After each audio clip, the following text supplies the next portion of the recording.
This guy that my oldest daughter went to school with, which means he's about 52 now, he works in the hydromatic plant, wherever that is, and not Ann Arbor. It's what's between Ann Arbor and Detroit. There's 2 or 3 towns, you know.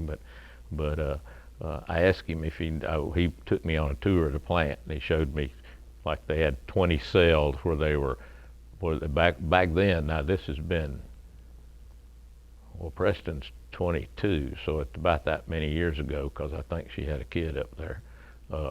And he took me through the plant. They had about 20 cells where they were testing engines and transmissions, but they were all run by computer. You know, they had all these algorithms that they generated through different delivery trucks and all that kind of stuff, you know, and they were just running them till they tore up, you know, however long. I asked him, you know, it says hydromatic plant on the top of the building. I said, you know what that is?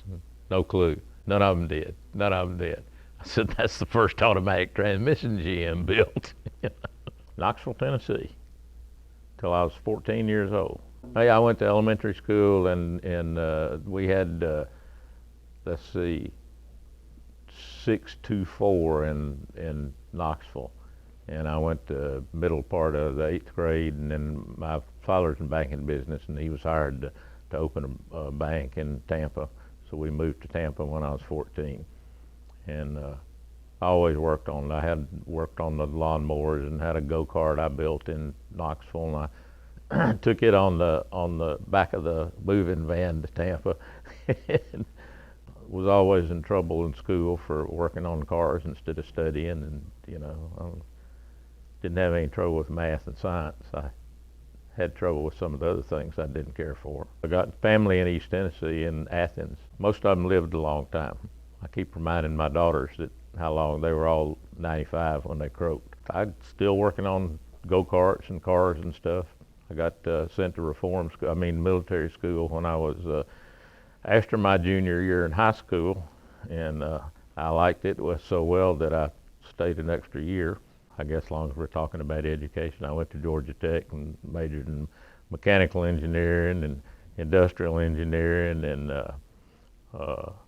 my father was helping me some with the tuition at the time, and then he decided he needed to help my little sister more, so I had to pay my own way, and I went over to Georgia State, and since I had so much math, they put me in the math department, and that's what I graduated in, statistics and computers. Information science was the name of it, but it was programming and using computers and stuff like that. But I was still working on cars and doing on the side. That's when I started doing air conditioning. And they called me a systems analyst because I never could make my program run. But I worked for a guy there. I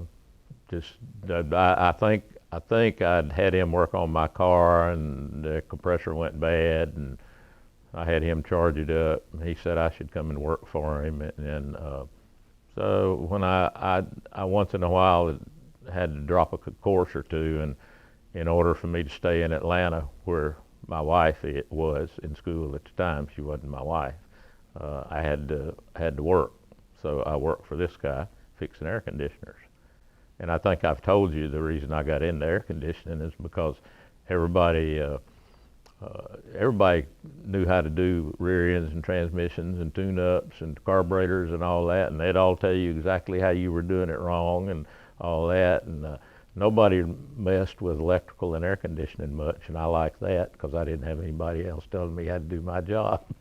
So I used to do that. I did that on the side a lot. That helped pay for keeping me in school, you know, doing that on the side. There were a lot of weeks where we ate on 5 cents a day. And the guy was right down the street from what turned out to be, I think it was Clardy Auto Air Parts, Tom Burdett, who's not as old as I am, but almost. And he comes to MACS once in a while, but they were big MACS supporters. Matter of fact, one of the first off-premise training sessions that Joe Eccles arranged when he was on the MACS board took place in Air Parts warehouse by then it was in Norcross. That was in probably late 80s. Elvis would know. Yeah, my '59 Chevrolet Nomad that I bought from from Judy's next door neighbor. I sold a '56 Chevy that had a 265 and a hydromatic that I'd put in it instead of a Power Glide. Uh, I bought that was a Nomad in '59 was just a four-door station wagon with, you know, they were 6-passenger at the time, but had 348 in it.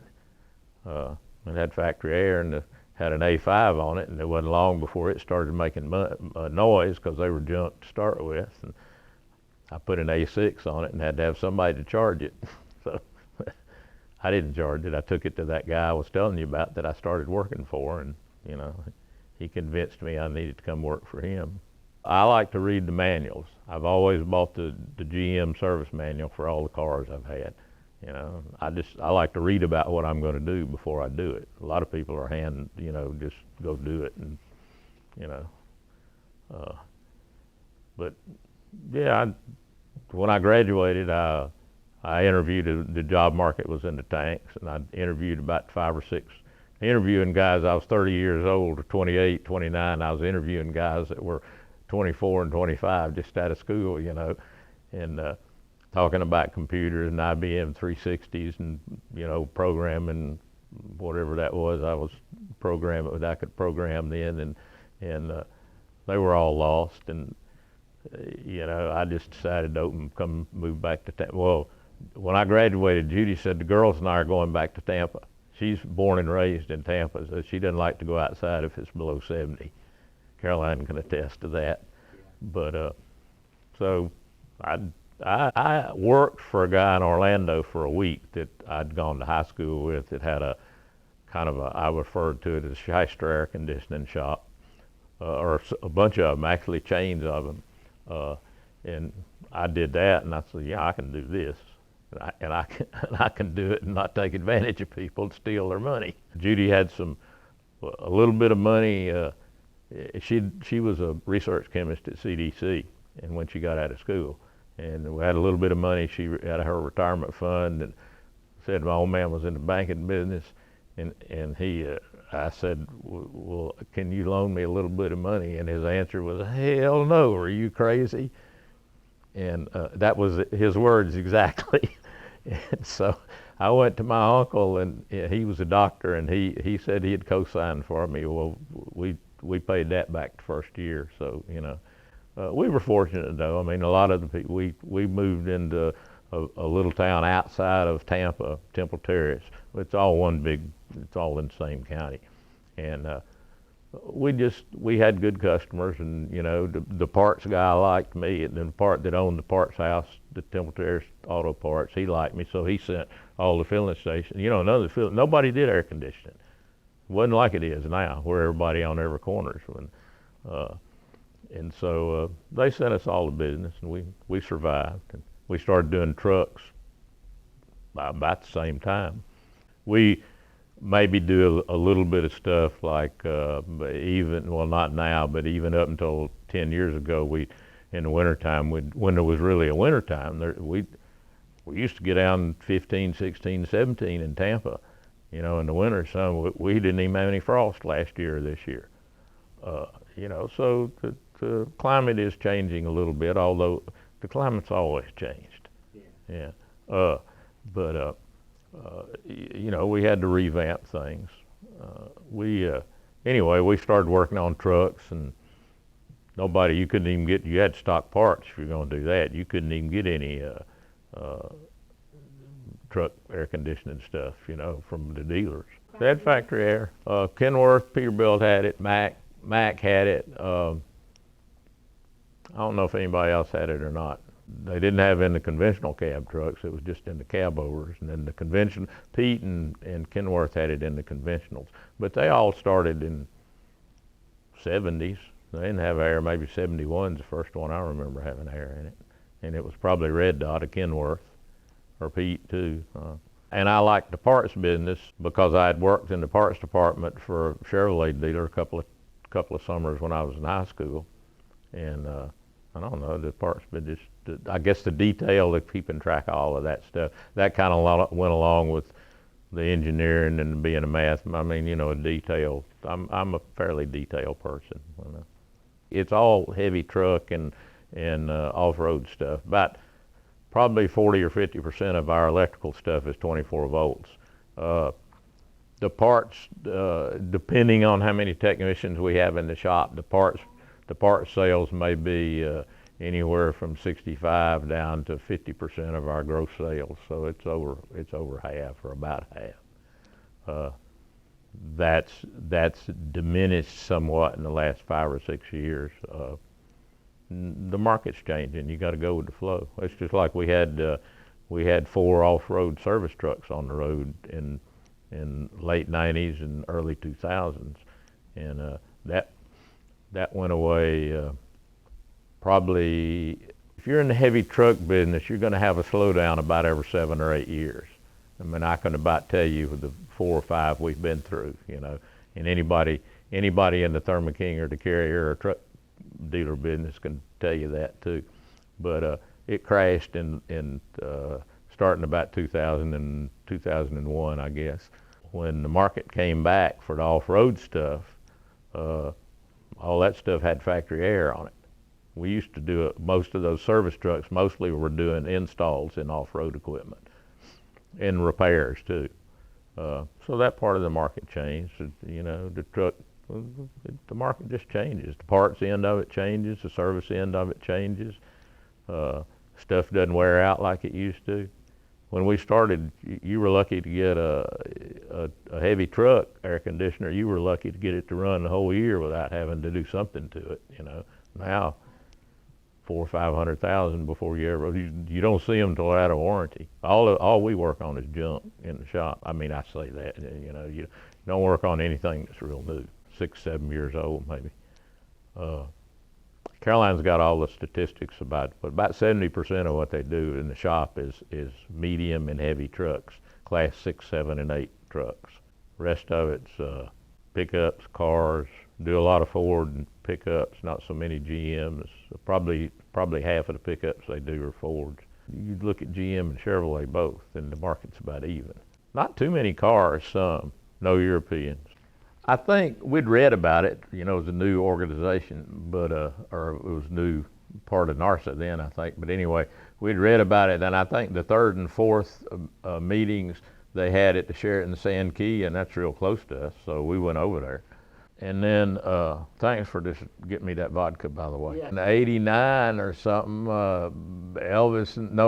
Simon and Tom showed up at my office and said, "We want you to be on the board."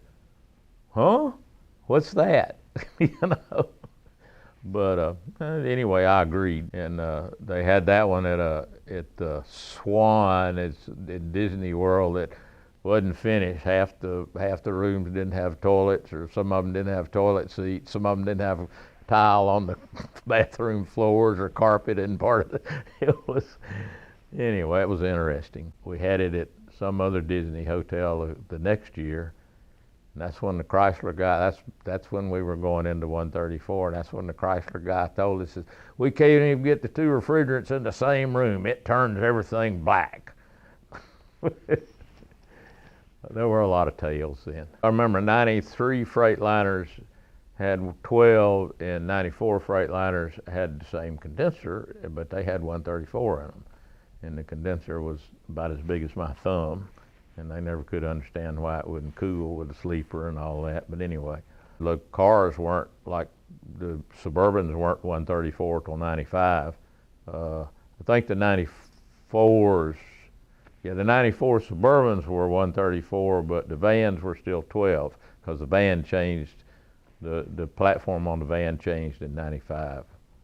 Ward and the guy that moved Ford from the factory air back into the underdash air, I don't remember his name, they were down at our place for a week with 2 or 3 old cars that I got them from the junkyard around behind us. I mean, they were running cars, you know, but they brought about 1,000 feet of thermocouple wire with them, and I think they used just about all of it. They were testing each one of those cars. They'd had 20 or 25 test points on, you know, and this was on the back porch of our shop. So it was good and warm. It was in August, so I don't know. Red Dot. We worked real closely with Red Dot developing some MAC units. They had, I guess when we signed up with Red Dot in '76 or '77, they had a unit for a MAC, and we were doing probably 500 or 600 conventional MAC installs a year or more with roof units, and they came out with this factory air looking thing, and we didn't have any trouble selling that. Matter of fact, we sold a lot of those, I mean, just in boxes, and sold them to other dealers and put packages together and stuff, Dealers would bring the trucks. These were new trucks. A lot of the conventional cab trucks just came off they were running trucks just as stock spec trucks, they called them, no, just old basic trucks that they ran where they were running, they just ran on the line. They couldn't sell them in Florida without air. A lot of them they couldn't sell. Then eventually I think Mac, I don't remember which one of them, Mac or Ford were the big, the big movers for us, and some GMCs. But a GMC had factory air early on. But the MACS, I think they were the first one to put air in their, they called it a ready spec truck. They're just line truck, so that kicked us out. Well, I mean, the dealers have to be, he's got to be pretty dumb not to look and see that he's spending $150,000 or $200,000 a year with an outfit. Well, maybe we need to bring that in house, And then it took Ford about 5 years to figure that out, 5 more years. So we did those up until then.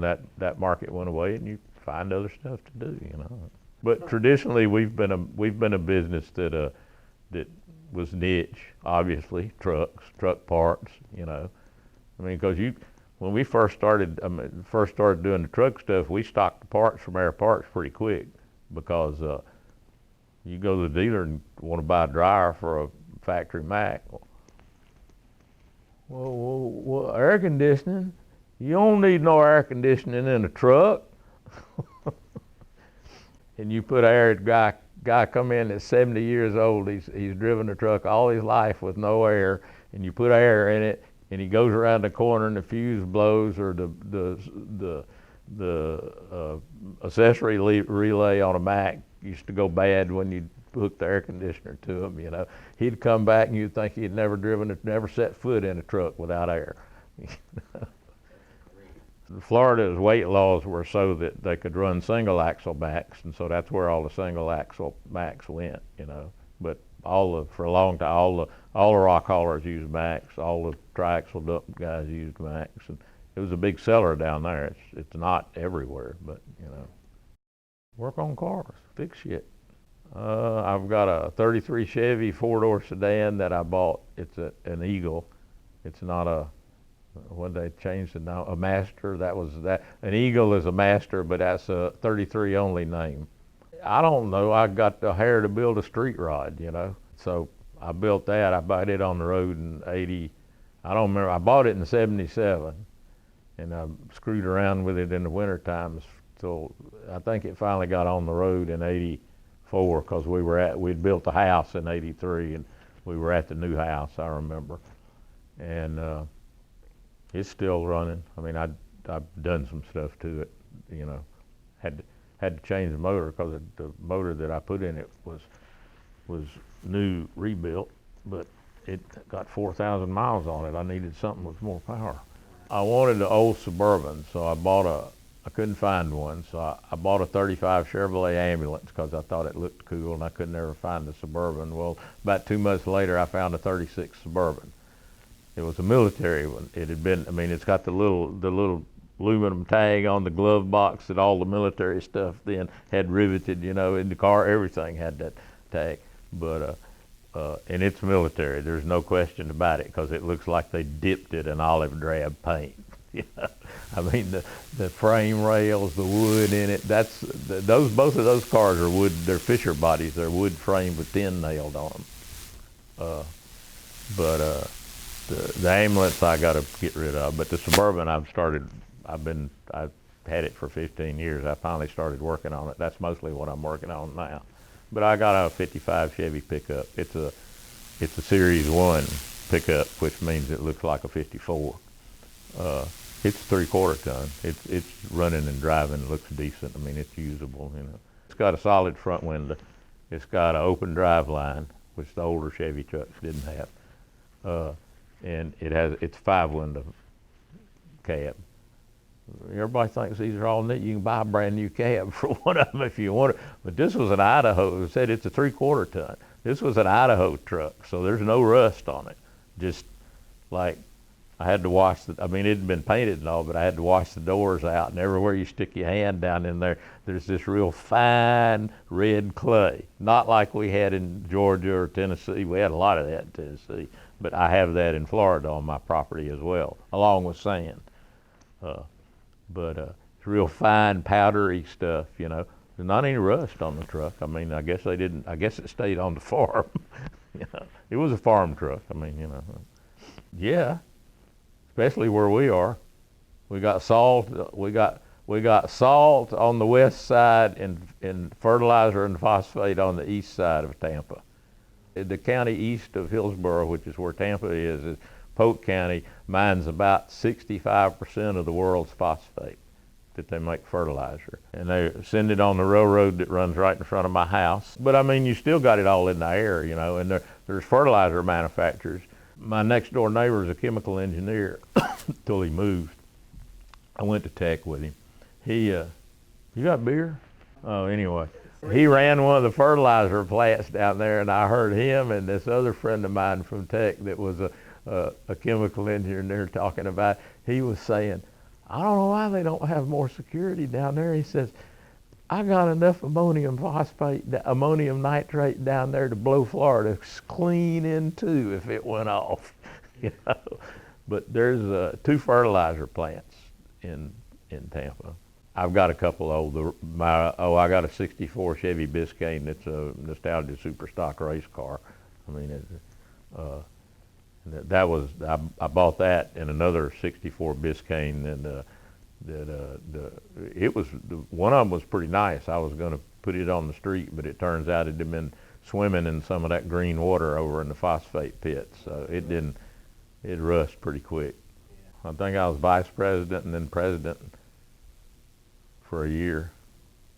Yeah, chairman. But I was the one that only stayed a year because I wanted somebody else to come. I was trying to get new personnel on there.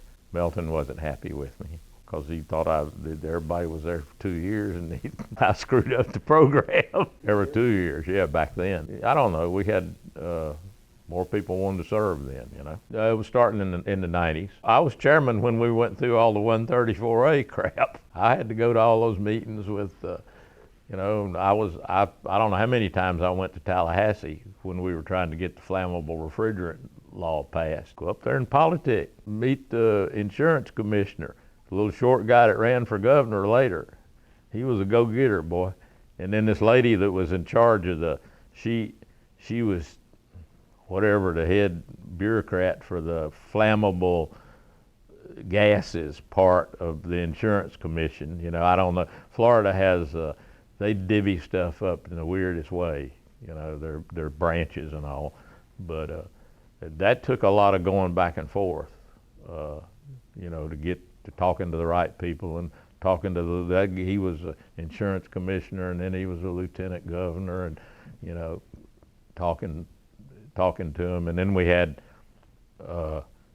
somebody made that tape, and it showing the Camaro blowing up or something else. It was 2 or 3 of those.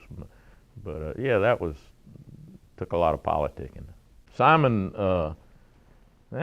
came down there when we were trying to put our 609 program, our training program, in the education, in the Florida in the Department of Education. But yeah, I guess I was. No, he talked to you. Yeah, you didn't get, yeah. Simon pretty much ran things the way Simon wanted to run them. Elvis can tell you that. Simon was a very, very forceful personality. He was about 5 feet this way. He didn't get big till he quit smoking. And about 5 feet this way, and his cholesterol was 165. That's low. And he ate everything you shouldn't eat. No, he was a very forceful personality. But I mean, he took MACS from the get-go, and you know, I mean, he was in the radiator business, and he saw that there was a need for vehicle air conditioning society, and took it. You know, MACA initially was strictly manufacturing. If you weren't into manufacturing, you couldn't even go in the trade show. You know, first time I don't ask me why I went out there, but Tom Burdett and the air parts guys were all out there, and you had to wait till somebody came back in and they'd give you their badge that said you were the manufacturer, you know, and you could slip in and go that. And that was when it was at the well, it was always at the Hyatt, the Hyatt at the Dallas airport, in the parking garage in the basement.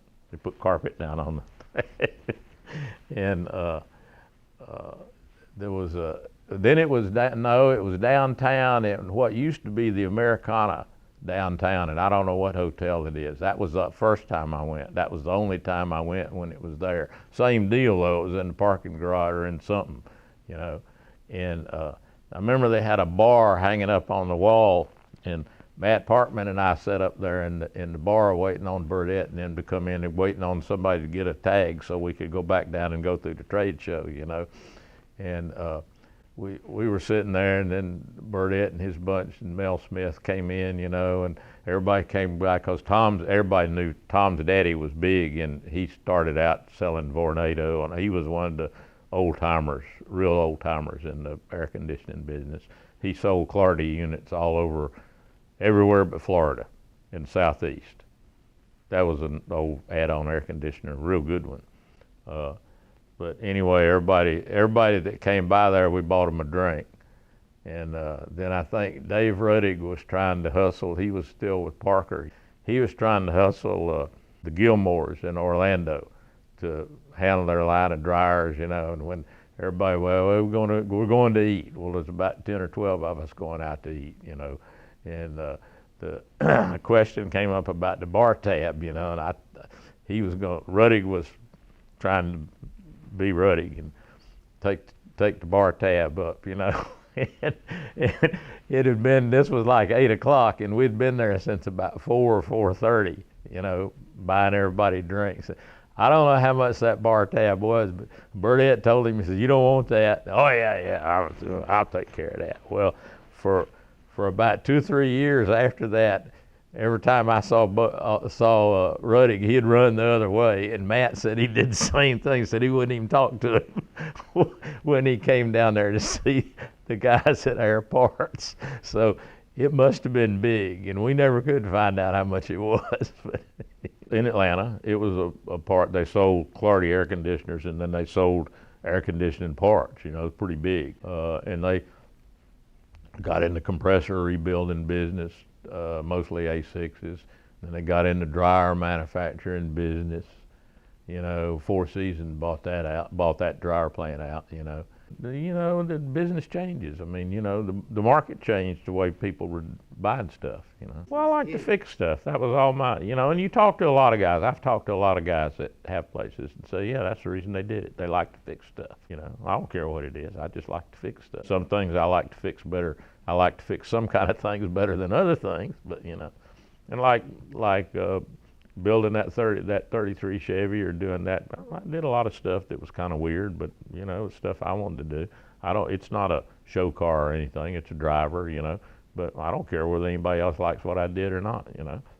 I've done a lot of weird stuff with a race car that, you know, but I'm not a rabid every weekend drag racer. I'm not any weekend drag racer right now because the motor's bad of it.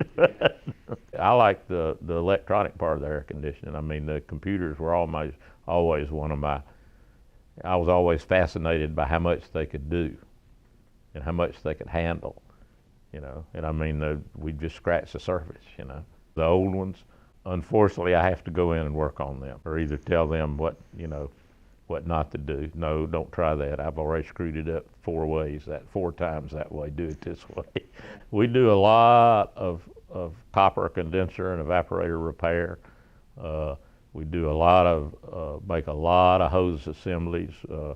We do a lot of aluminum brazing on the hoses. We just braze it because that works better than trying to TIG it or do anything.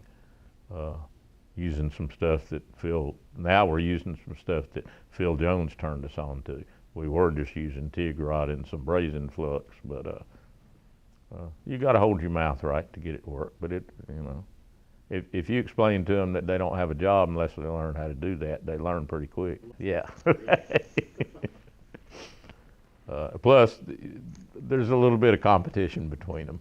The computer part of it, I mean, we never shied away from any of that stuff. I mean, that was, and automatic temperature control, we did a lot of that. The first automatic temperature control things were junk.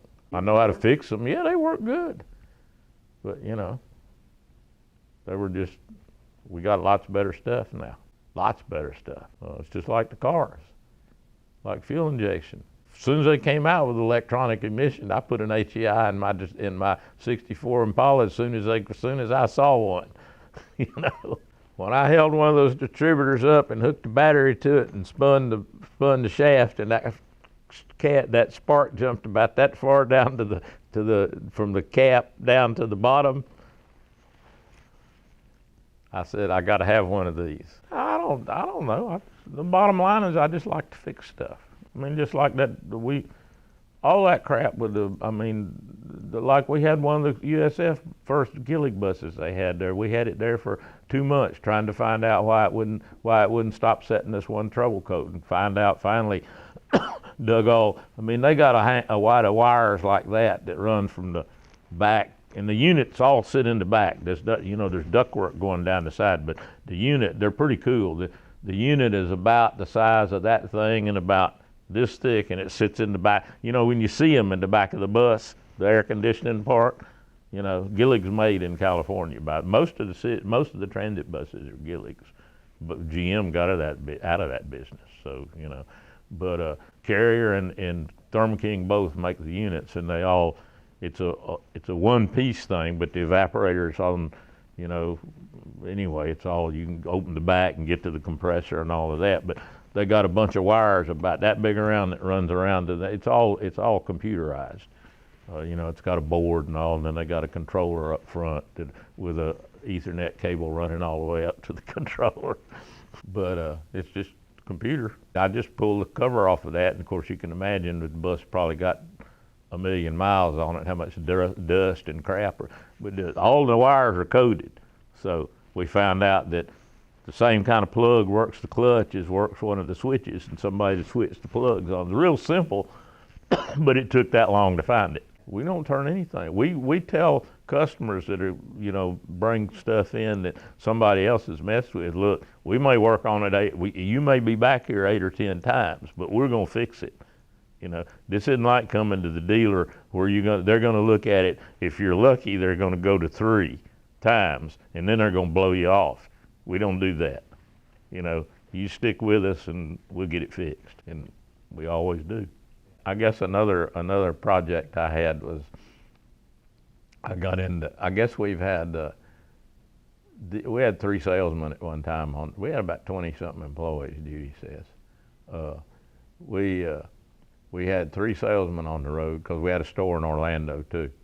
And I had them all in diesel Oldsmobiles. Of course, that meant I had to know all about them, we never had any trouble with them. I built several engines to go, back in. We'd buy ones that something was wrong with them. Usually they had a blown head gasket. But if you kept the glow plug system working like it was supposed to, we never had any trouble with them. And then they came out with the 6.2 diesel in the Suburban. I got one of those and got into those, and then I got a 99 with a 6.5, and then the Duramax came out, and I decided I needed to put a Duramax in that 99. That was a project. Getting the engine in and the transmission, everybody said, oh, that Allison's way too big to fit in there. No, it's not. The engine part was a piece of cake. The intercooler on the front now was another. I bought a bunch of Chinese front end stuff and put it all together in my garage, and then put the intercooler in there. I was going to use it with the 6.5 and ended up putting the Duramax in there. But the key is breeding the electrical system. GM uses they use pretty much all the same wire colors and the same circuit numbers and everything on their stuff. But when you're getting into like the '01, the I don't know, remember what you call it, but when the dome light fades out, well, that's a different circuit than the '99, where the dome light just shuts off when you close the door, you know, or it might wait 5 seconds or something, you know, but that's a different deal.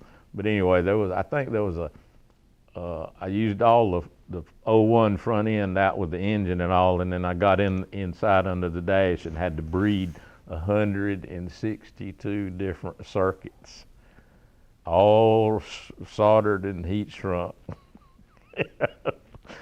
That took about in between having my gallbladder out and having I don't remember something else I had. Oh, I hurt my back. That took about 2 years. It worked. Talk about a glutton for punishment. I don't know how many nights I spent till 10:30 or 11 with all that wiring stuff spread out on the hood, you know, and all tagged first before you cut anything, you know.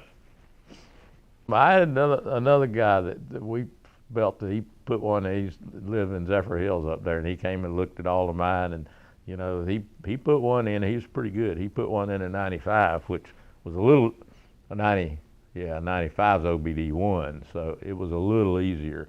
But you had to put the speedometer and the gauge pack out of the '01 in there too. But he said this. I'd had 2 or 3 people ask me how much I'd charge to do it, and I said it wouldn't. 50 grand wouldn't even begin to change my mind. I ain't doing another one. You know, I said I got too much other stuff I want to do. He said he told some guy that he'd start on it for 10 grand. He said I called him back the next morning. He said nah. He says there's no way. He says I'm not doing another one. And all these old junk trucks, they think they hot wire the air condition. Can't you hot wire it? No, because you got to go get those 12 codes that you've got set in there fixed. Then you bring it back and we can make the compressor come on or make the fan come on with the air conditioner like it's supposed to.